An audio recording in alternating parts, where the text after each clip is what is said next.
CH59 untitled chapter. सुबह का सूरज निकल चुका था। अयान अपने कमरे में शर्टलेस था और शावर लेने के लिए बाथरूम की तरफ बढ़ रहा था। तभी शरारत ने उसके कमरे का दरवाजा खटखटाया। अयान की नज़र दरवाजे की तरफ गई तो वो शरारत को देख उससे पूछने लगा, अंडस्को, क्या हुआ? तुम मेरे कमरे के पास क्या कर रही हो? शरारत हिचकी चाहते हुए अयान से बोलती है, अंडस्को, पहले तुम अपनी शर्ट पहनो फिर मैं तुम्हें बताती हूँ। अयान 2 कदम शरारत की तरफ बढ़ाते हुए बोला, अंडस्को, क्यों ऐसा क्या कर दिया मैंने जो तुम मुझे बताओगी? शरारत नजरें नीचे करती हुई बोली, अंडस्को, अरे तुमने कुछ नहीं किया, मैं अपनी प्रॉब्लम बताने के बारे में बात कर रही थी। मेरे बाथरूम का गीज़र खराब हो गया है, काम ही नहीं करता। प्लीज जाकर ठीक कर दो ना, मुझे नहाना है। अयान सर्द लहजे में बोला, अंडस्को, ओ वेट अ सेकंड, मैं शर्ट पहन कर आता हूँ। अयान ने जल्दी से अपनी ब्लैक शर्ट पहनी और शरारत के कमरे की तरफ चला गया। शरारत का कमरा अयान के कमरे के बगल वाले कोना ही था। अयान शरारत के कमरे का बाथरूम चेक करता है। काफी देर ठीक करने की कोशिश करने के बाद अयान शरारत से बोलता है, ये ठीक नहीं होने वाला, मैकेनिक बुलाना पड़ेगा। शरारत आंखें बड़ी करके अयान को घूरते हुए कहती है, अंडस्को, वैसे तो बड़े तीर मारते हो तुम। मैं इसे जान से मार दूंगा, तुम्हें जान से मार दूंगा। और अब क्या? हाँ, एक गीजर नहीं सही कर पाए तुम? हद है। अब मैं नहाऊं कैसे? तभी अयान थोड़ा रुक कर बोलता है, अंडस्को, हाँ, तुम चाहो तो मेरे बाथरूम में जाकर नहा सकती हो। उनकी बात पर शरारत 2 सेकंड सोचते हुए बोलती है, हाँ ये सही है, मैं कपड़े ले लेती हूँ अपने। अयान, अंडस्को, मैं भी नहाने जा रहा था, पहले मैं नहा कर निकल आता हूँ। तभी शरारत जो कपड़े लेने के लिए दूसरी तरफ मुड़ी ही थी, वो फिर से अयान को देखते हुए बोली, पहले मैं नहाऊंगी, लेडीज फर्स्ट। तभी अयान सर्द लहजे में बोलता है, अंडस्को, देखो लेडीज फर्स्ट की बात है, लेकिन तुम गर्ल हो और ये मत भूलो कमरे का बाथरूम मेरा है, तो उस पर सबसे पहले मेरा हक है। तुम तो अपना गीजर खराब कर ही चुकी हो, कहीं मेरा ना कर दो। शरारत गुस्से से अयान को देखते हुए बोली, अंडस्को, इसीलिए मैं कह रही थी कि मुझे मेरे घर जाने दो, जहां मैं चैन से नहा तो सकती हूँ, मुझे नहीं रहना यहाँ पर। कहते हुए शरारत आराम से मुंह फेर कर उससे दूर जाने लगी। तभी अयान ने झटके से शरारत का हाथ पकड़ लिया और उसे खींचकर अपने से चिपकाते हुए उसके चेहरे को देखकर बिना किसी भाव के कहा, अंडस्को, ड्रामेबाज कहीं कि मैं मजाक कर रहा था, जाओ तुम ही पहले नहा लो। शरारत अयान को घूरते हुए कहती है, अंडस्को, तो ये मजाक था? तो सीरियस होने पर तुम्हारी शक्ल कैसी लगती है, मुझे बताओगे जरा? अब छोड़ो मुझे। कहते हुए शरारत खुद ही अयान का हाथ पकड़ उसे साइड करते हुए अपने कपड़े उठाकर यान के कमरे की तरफ चली गई। इधर जैसे ही शरारत अयान से दूर गई, उसे न जाने क्या महसूस हुआ और उसने अपनी आंखें बंद कर ली और गहरी सांस लेकर अपना सिर झटकते हुए बोला, अंडस्को, धीरे धीरे पागल होता जा रहा हूँ मैं इस लड़की के चक्कर में।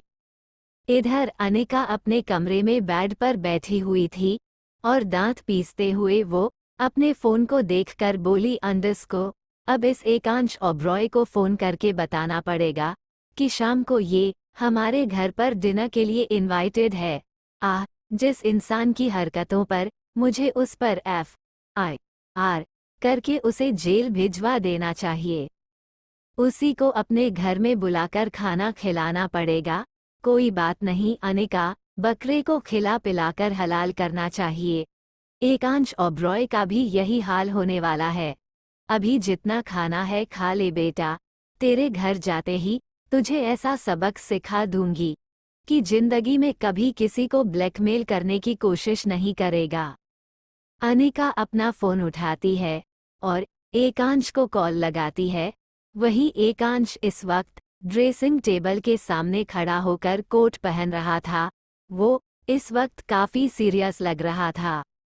जब उसका फोन रिंग हुआ तो उसने अपने फोन पर ध्यान दिया और कॉल रिसीव करते हुए उसने फोन पर जवाब दिया, अंडरस्को, गुड मॉर्निंग स्वीट हार्ट, आज इतनी सुबह ही तुमने मुझे याद कर लिया। बताओ, तुम भी मुझसे दूर नहीं रह सकती हो ना? अनिका गुस्से से कॉल पर जवाब देती है, अंडरस्को, शट अप, पहले मुझे ये बताओ, बिन्नी कैसी है? उसे टाइम पर खाना दे रहे हो या नहीं? अगर उसे थोड़ी सी भी तकलीफ हुई ना, तो इसका खामियाजा तुम्हें बहुत महंगा पड़ेगा। एकांश हल्की सी तिरछी मुस्कुराहट चेहरे पर लाते हुए अनिका को जवाब देता, अंडरस्को, वाह, मेरी बेबी की प्यारी सी धमकी, I like it. By the way, वो बिल्कुल ठीक है, बस उस स्टील के कमरे में हाथ पैर मारते हुए अपने आप को बहुत दुख दे रही है। चलो उसकी बात छोड़ो, तुम मुझे बताओ, रात को तुम्हें मेरे सपने आए थे क्या, जो तुमने मुझे इतनी सुबह सुबह फोन लगा लिया? अंडरस्को, अनिका दांत पीसते हुए जवाब देते हैं, अंडरस्को, मुझे कोई शौक नहीं है तुम्हें कॉल लगाने का। मेरा बस चले तो जिंदगी भर तुम्हारी शक्ल ना देखूं। मेरे डैड ने तुम्हें आज घर पर बुलाया है। आफ्टर और उनकी बेटी से शादी करने वाले हो तुम, तो तुम्हें अच्छे से ठोक बजाकर देखना चाहते हैं वो। एकांश, अंडरस्को, ठोक बजाकर मैं क्या तुम्हें कोई बर्तन या मटका दिखता हूँ, जो तुम्हारे डर मुझे ठोक बजाकर देखेंगे? एनीवेज, फर्स्ट टाइम मैं अपने ससुराल में एंटर करूंगा। शाम को मिलते हैं बेबी। तब तक फोन पर ही एक प्यारी सी वो क्या कहा था तुमने उस रात? या पुच्छी, प्यारी सी पुच्छी दे दो। अनिका गुस्से से एकांश को जवाब देती है, शट अप, बार बार मुझे ह्यूमिलिएट करना बंद करो। वैसे ही मैं बहुत परेशान हूँ तुमसे, कहते हुए अनिका ने कॉल कट कर दिया। और इधर एकांश के हाथ में उसका फोन था, जिसे वो देखते हुए बोला, अंडरस्को, बहुत गुस्सा आ रहा है ना तुम्हें मुझ पर बेबी? नो वरी, मेरे पास आने के बाद तुम अपना सारा गुस्सा भूल जाओगी। इधर शरारत अयान के बाथरूम में लगभग पौने घंटे घुसी रही। इस बीच अयान अपने कमरे में आकर सोफे पर बैठ शरारत के बाथरूम से बाहर निकलने का इंतजार करने लगा, मगर शरारत शावर ऑन करके लग रहा था जैसे पूरे जन्म के पानी से आज ही नहा लेगी। अयान को भी लगा कि अब बहुत देर हो चुकी है, और वो बाथरूम के दरवाजे पर जाकर दरवाजा खटखटाने लगा। तभी शरारत शावर बंद करके बाथरूम के अंदर से ही पूछती है, क्या हुआ? अयान बाथरूम के बाहर से बोलता है, अंडरस्को, अगर तुम्हारा हो गया हो तो बाहर निकल जाओ। इत्तू सी हो, ज्यादा देर पानी में रहोगी तो घर जाओगी। तभी शरारत ने जल्दी से अपनी बॉडी पर टॉवल लपेटे हुए बाथरूम का दरवाजा खोला और सामने अयान को गुस्से से घूरते हुए बोली, अंडरस्को, क्या कहा तुमने? अयान एक नज़र शरारत को ऊपर से नीचे तक देखता है और फिर अपनी नज़रें नीचे झुका लेता है और शरारत को जवाब देता है, अंडरस्को कुछ नहीं, वो मैं कह रहा था कि मुझे भी नहाना है। तुम्हारा हो गया तो तुम प्लीज साइड जाओ, तुम्हारे कपड़े टेबल पर रखे हैं ना, चेंजिंग रूम में जाकर चेंज कर लो। तभी शरारत चुपचाप टेबल से कपड़े उठाकर चेंजिंग रूम की तरफ चली आती है। थोड़ी देर बाद जब अयान वापस आता है तो वो देखता है कि चेंजिंग रूम का दरवाजा खुला हुआ है। चेंजिंग रूम में कोई है और ना ही अयान के रूम में। अयान ठंडी राहत भरी सांस लेते हुए खुद बोलता है, अंडरस्को, अच्छा हुआ गई मेरे कमरे से वो। पता नहीं उसे देखकर मेरे इरादे क्यों डगमगाने लगते हैं। एकांश अपने ऑफिस पहुंच चुका था।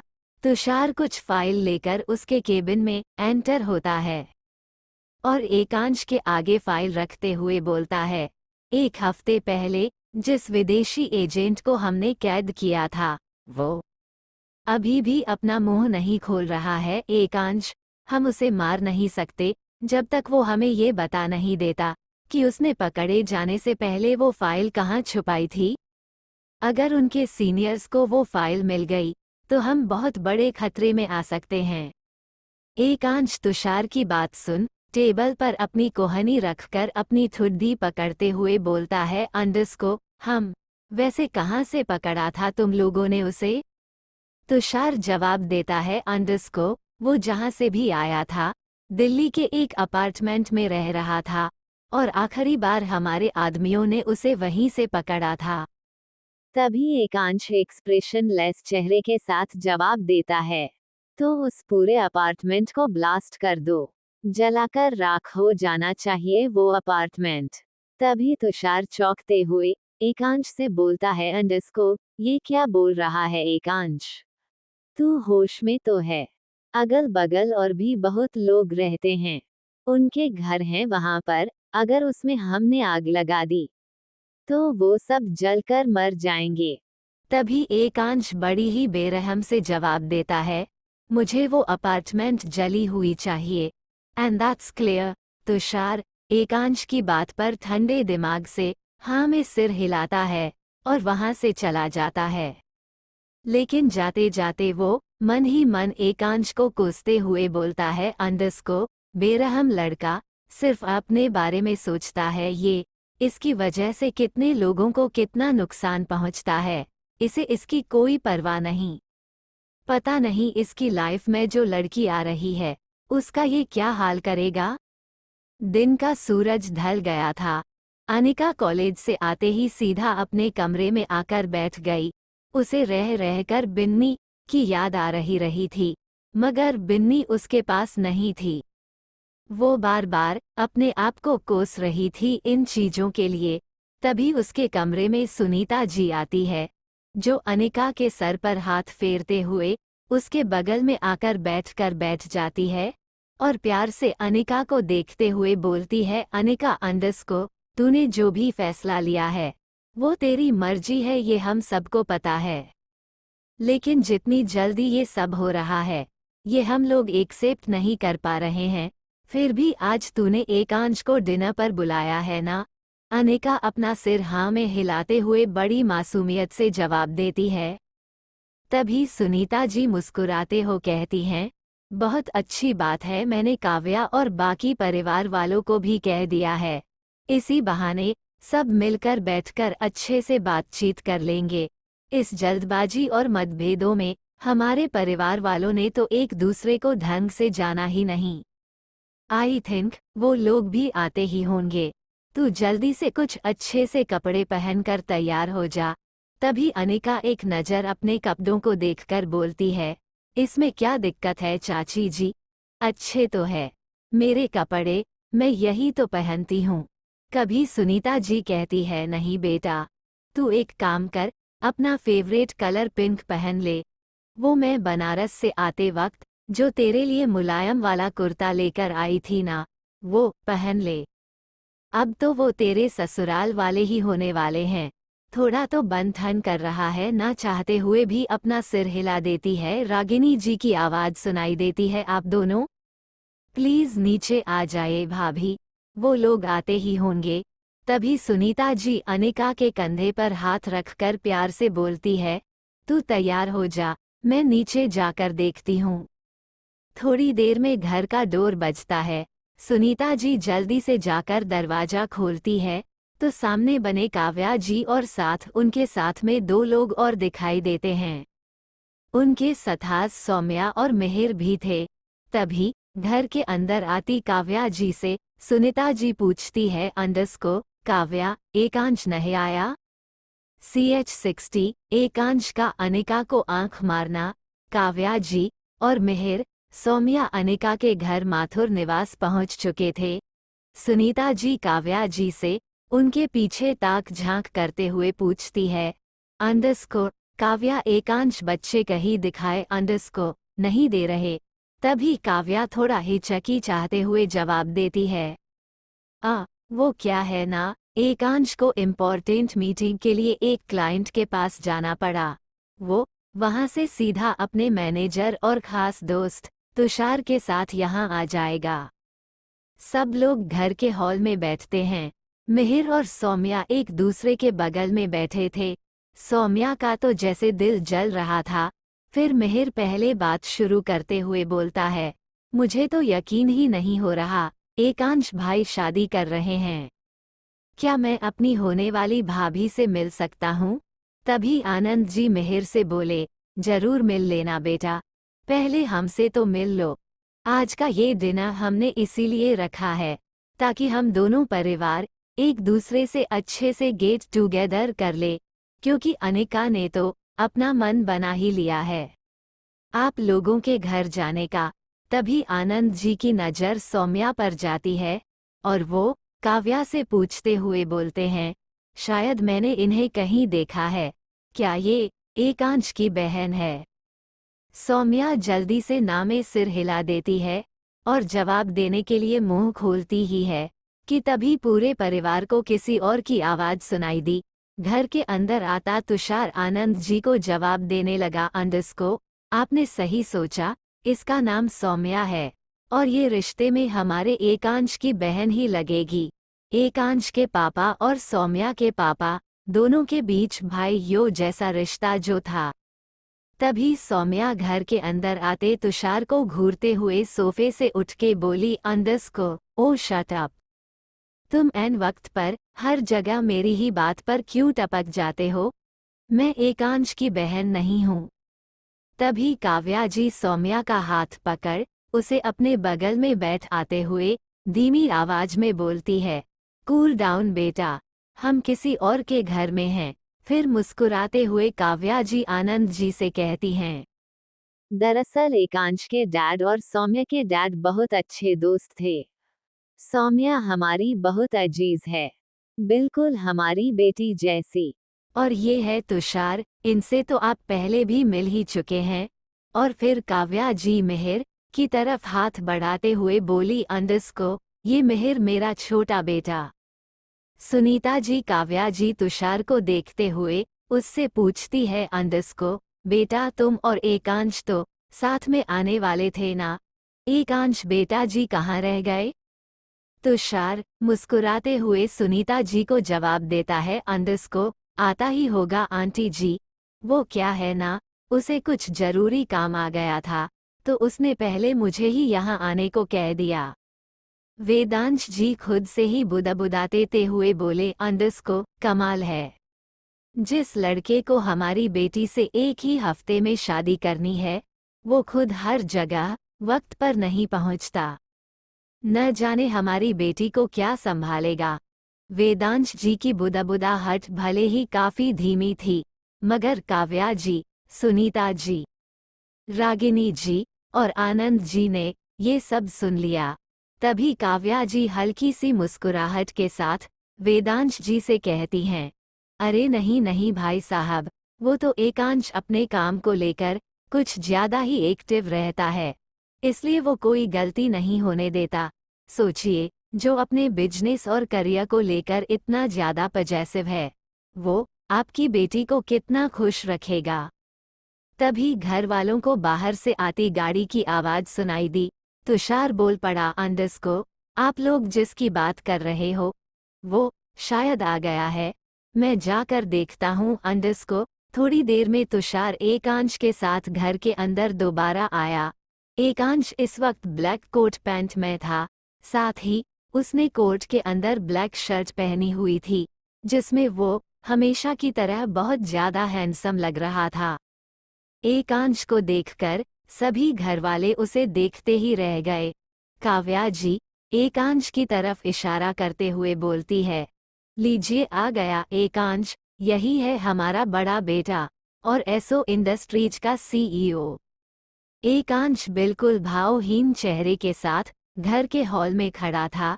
तभी सुनीता जी एकांश के पास आकर बोलती है, तुम खड़े क्यों बेटा, चलो हमारे साथ बैठो।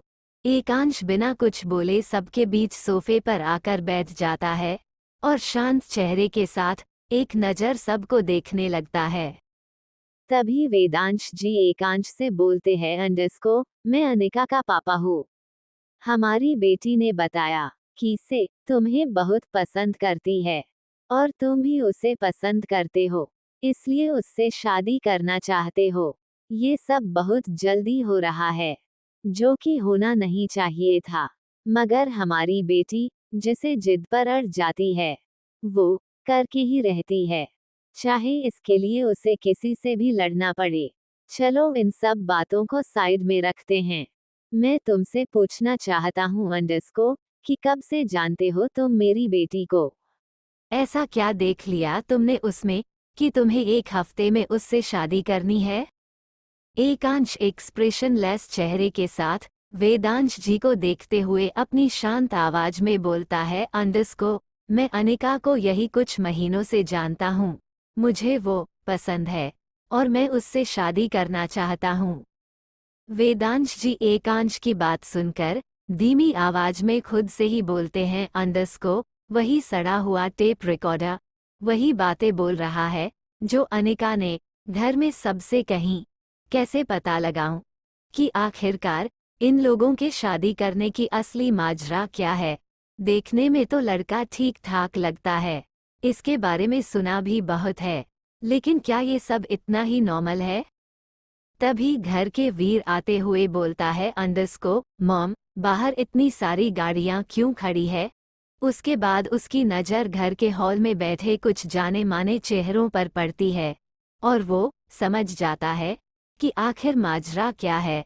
वो चुपचाप घर में अंदर आता है और काव्या जी से नमस्ते बोलते हुए ही अपनी नज़र एकांश पर दौड़ आता है और मन ही मन खुद से बोला, ओह, तो ये है एकांश सिंह ओबरॉय, देखने में तो ठीक है। सुनीता जी एकांश से कहती है, इनसे मिलो बेटा, ये मेरा बेटा वीर है, अनिका का बड़ा भाई। वीर खुद ही अपना हाथ एकांश की तरफ बढ़ाता है। एकांश वीर के हाथ को एक नज़र देखता है और बिना भाव के वीर के चेहरे को देखते हुए वो अपना हाथ भी वीर की तरफ बढ़ा देता है। दोनों हाथ मिलाते हैं और वीर हाथ मिलाने के बाद रागिनी जी के बगल में आकर खड़ा हो जाता है। काव्या जी सुनीता जी से कहती हैं, आप सबसे तो मिल लिया, लेकिन अनिका अभी तक दिखाई नहीं दे रही, कहाँ है वो? सुनीता जी मुस्कुराते हुए कहती है, मैं उसे अभी बुला कर लाती हूँ, तब तक आप लोग डाइनिंग टेबल पर बैठ जाओ। मैंने आप सबके लिए स्पेशल डिनर बनाया है, सब एक साथ मिलकर खाना खाएंगे। इधर अनिका अपने कमरे में मुंह फुलाए बैठी थी। उसने इस वक्त डार्क पिंक कलर का खूबसूरत कुर्ता पहना हुआ था, साथ में खुले बाल और हल्का सा काजल और लिप बाम उसने लगाया था, जिसमें वो बहुत खूबसूरत लग रही थी। सुनीता जी उसके कमरे में आती हैं और बोली, अंडस्को, वो लोग आ गए हैं बेटा, चलो नीचे चलो। अनिका दांत पीसते हुए मन ही मन बोलती है, अब फिर उसकी शक्ल देखनी पड़ेगी, भगवान मुझे उठा क्यों नहीं लेते आप। अनिका बेड पर से उठती है और कमरे से बाहर जाने लगती है।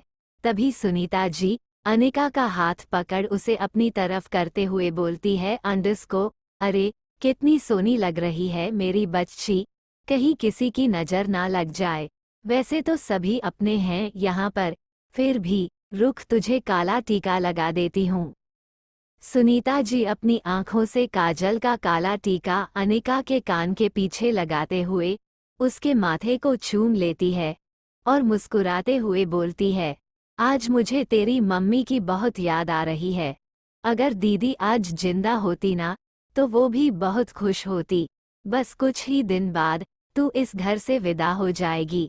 मेरे दिल में बहुत डर बैठ गया है, कहीं तू हम सबको भूल तो नहीं जाएगी ना।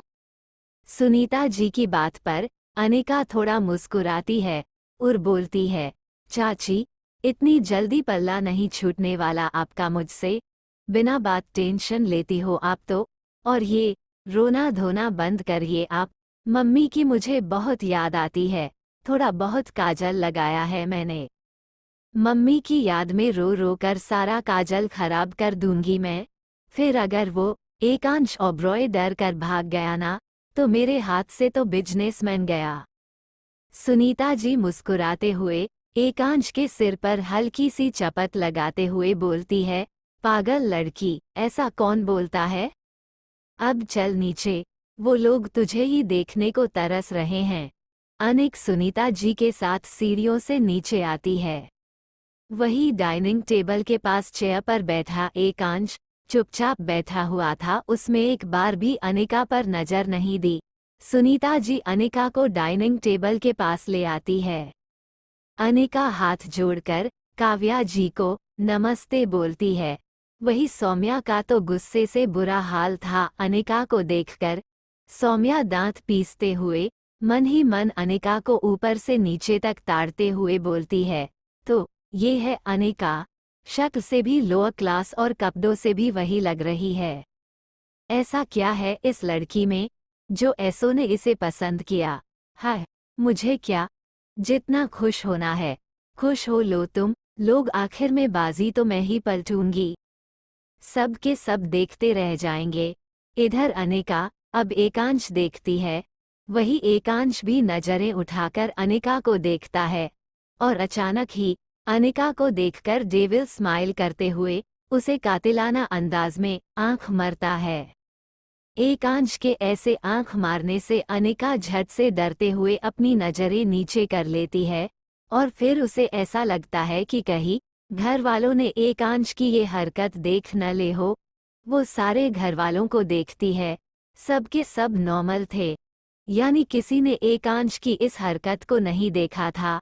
अनिका गुस्से में दांत पीसते हुए अपनी मुट्ठी बनाकर नजरें नीचे करते हुए धीमी आवाज में बोलती है, यहाँ भी शुरू हो गया ठरकी कहीं का। अनिक सुनीता जी के साथ सबको खाना सर्व करने लगती है। तभी काव्या जी उसे बोलती है, अरे बेटा तुम सर्व क्यों कर रही हो, तुम हमारे साथ बैठकर खाना खाओ ना। तभी सुनीता जी भी कहती है, हाँ बेटा तू खाना शुरू कर, हम सब है ना। अनिका वीर के बगल में चेयर पर बैठ जाती हैं और खाना शुरू करती है। तभी उसे एहसास होता है कि एकांश की गंभीर नजरें उसी पर टिकी हुई है। अनिका हिम्मत करके एकांत की तरफ देखती है और उसकी नज़र एक बार फिर से एकांश से टकरा जाती है। एकांश की आंखें एकटक अनिका देख रही थी, जिससे अनिका को काफ़ी ज़्यादा अनकंफर्टेबल महसूस हो रहा था, क्योंकि वो इस वक्त अपने परिवार के बीच में थी। ऐसे में एकांश का उसे ही घूरना उसे शर्मसार कर रहा था। एकांश पानी की गिलास की तरफ अपना हाथ बढ़ाता है। तभी उसके हाथ से पानी का ग्लास गिर जाता है और उसके कोट पर सारा पानी रिस जाता है। सबकी नज़र एकांश पर चली जाती है। तभी सुनीता जी कहती है अंडस को, अरे बेटा तुम्हारा तो कोट खराब हो गया। फिर वो अनिका से कहती है, अनिका एकांश को अपने कमरे में ले जाओ और ड्रायर से इनका कोट सुखा दो।